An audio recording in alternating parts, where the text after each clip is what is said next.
નમસ્કાર મિત્રો, આજનો મારો વિડીયો વધારે પડતું વજન ઉતારવા માટે પગની કસરત એકદમ સરળ, અને આ સરળ કસરત નિયમિત જો તમે અપનાવો તો વધારે પડતું વજન ઉતરશે. મિત્રો, બહુ સરળ કસરત છે પગની.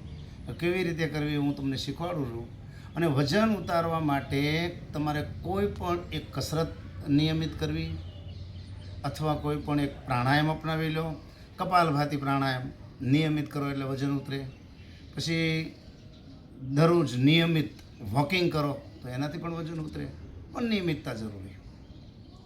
કોઈ પણ વજન ઉતારવાની ક્રિયા તમારે નિયમિત કરવી ખૂબ જરૂરી છે. અને નિયમિત કરશો તો વજન 101% ઉતરશે. મહેનત કરશો તો જ આમાં સફળતા મળશે. પહેલું.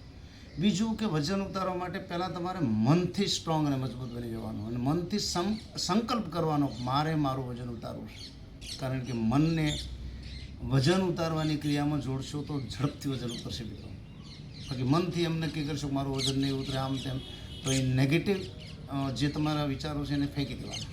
પોઝિટિવ સકારાત્મક વિચારો સાથે વજન ઉતારવાનો પ્રયત્ન કરવાનો, તો વજન ઉતરે ને ઉતરે છે. કેમ ન ઉતરે? અને વજન ઉતારવા માટે હું તમને એક સરળ પગની કસરત શીખવાડું છું. એકદમ સરળ છે. નિયમિત તમે અપનાવી લો એટલે વજન ઉતારી શકશો. હું કેવી રીતે કરવાની હું તમને શીખવાડું છું. તો તમારે સૌ પ્રથમ આ રીતે ગોઠવાઈ જવાનું. આ પ્રમાણે અંગૂઠો આંગળા આ રીતે રાખવાના, અને શ્વાસ ભરવાનો, છોડવાનો.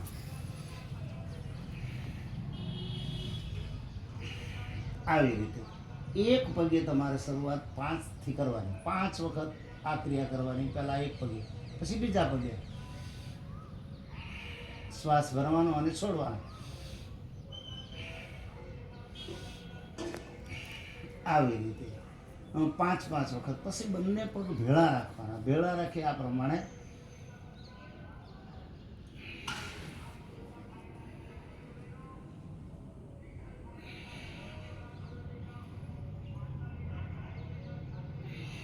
આવી રીતે પહેલાં એક પગે 5 વખત, ડાબા પગે, પછી જમણા પગે, બંને પગ ભેળા રાખી 5 વખત.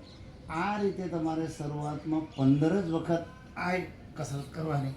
શરૂઆતમાં જ્યારે તમે શરૂ કરો ત્યારે. પછી ધીરે ધીરે આગળ વધવાનું.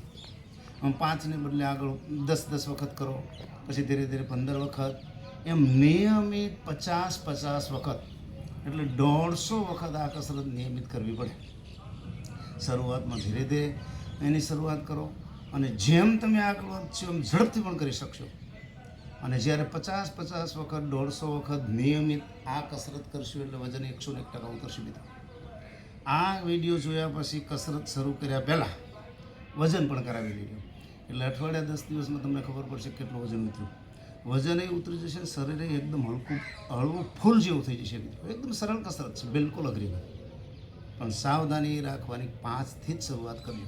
પહેલા દિવસે વધારે પડતી કરવાનો પ્રયત્ન કરતા નહીં. એક પગે સરળ છે, પણ બંને પગે ભેળા રાખીને કસરત જે છે એ થોડીક હાર્ડ છે, પણ પ્રયત્ન કરશો એટલે ખૂબ મજા આવશે. વજન ઉતારવા માટેના આ સિવાયના બીજા પણ વિડીયો મારી ચેનલમાં છે, એમાંથી જોઈને પણ તમે પ્રયત્ન કરી શકશો. કોઈ પણ એક આસન પકડી પાડો. દાખલા તરીકે સેતુબંધ આસન, તો નિયમિત કરો સેતુબંધ, તો પણ એનાથી પણ વજન ઉતરશે. અર્ધહલાસન નિયમિત કરો તો એનાથી પણ વજન ઉતરે. ઘણા એવા બધા આસનો છે કે નિયમિત અપનાવો, પણ એક જ, અને એને નિયમિત પ્રયત્ન કરો તો. કસરતો પણ એવી છે કે કોઈ પણ કસરત તમે પકડી પાડો, જગ્યા પર દોડો, તો એનાથી પણ વજન ઉતરે, બેઠકથી પણ ઉતરે, દંડથી પણ ઉતરે. ઘણા બધા રસ્તા છે વજન ઉતારવા માટે. પણ મનથી તમારે સ્ટ્રોંગ અને મજબૂત બનવું પડે. મનથી નક્કી કરવું પડે તો સફળતા મળે. વજન તો તમે ઉતારી શકશો, અને વજન ઉતારવું ખૂબ જરૂરી છે. કારણ કે જિંદગી જીવવાની મોજ, એકદમ શરીર હળવું હોય તો ખૂબ મજા આવશે. મિત્રો, અને અત્યારે તો મોટા ભાગના માણસો, ઘણા બાળકો, યુવાનો, વડીલો વધારે પડતા વજનથી હેરાન છે. વેઇટ લોસ કરવા માટે બહુ સરળ કસરત છે. કરી અને નિયમિત આ કસરત કરી વજન ઉતારશો. મિત્રો, નમસ્કાર. આ વિડીયો તમને ગમે તો લાઈક કરજો, શેર કરજો, સબસ્ક્રાઈબ કરવાનું ભૂલતા નહીં. મિત્રો, નમસ્કાર.